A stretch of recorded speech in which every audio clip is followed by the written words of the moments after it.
কেমন লাগছে? দারুণ। দারুণ লাগছে। কেমন লাগছে বাবা? ভালো। রায়তাটা রায়তাটা ভালো লাগছে। হ্যাঁ।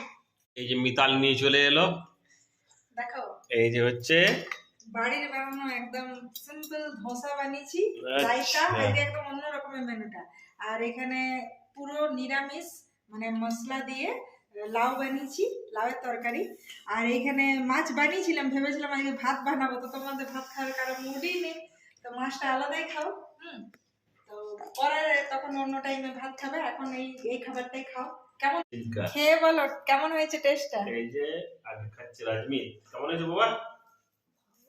দারুণ। হ্যাঁ, ভালো একদম।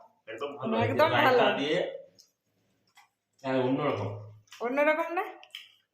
দারুণ। মানে এটা ওই লাউয়ের এটা দিয়ে একটু বাদাম টাদাম দিয়ে যদি পুর করে দিতাম ভালো হতো, কিন্তু যেহেতু খাওয়ার টাইম হয়ে গেছে সেজন্য সবজিটা আলাদা রেখেছি, ধোসাটাও আলাদা রেখে। আর ধোসাটা ক্রিস্পি হয়েছে, এটা একদম ভালো হয়েছে। আর রায়তাটা করেছিলাম, রায়তা দিয়ে দোসাটা খেতে ভালো হতো, এটা খেতে ভালো লাগছে, একটু অন্যরকম লাগছে না? আমি জানি আজকে মেনুটা দেখে ওই জন্য তোমাদের ভাত খাওয়ার মুড চলে গেছে।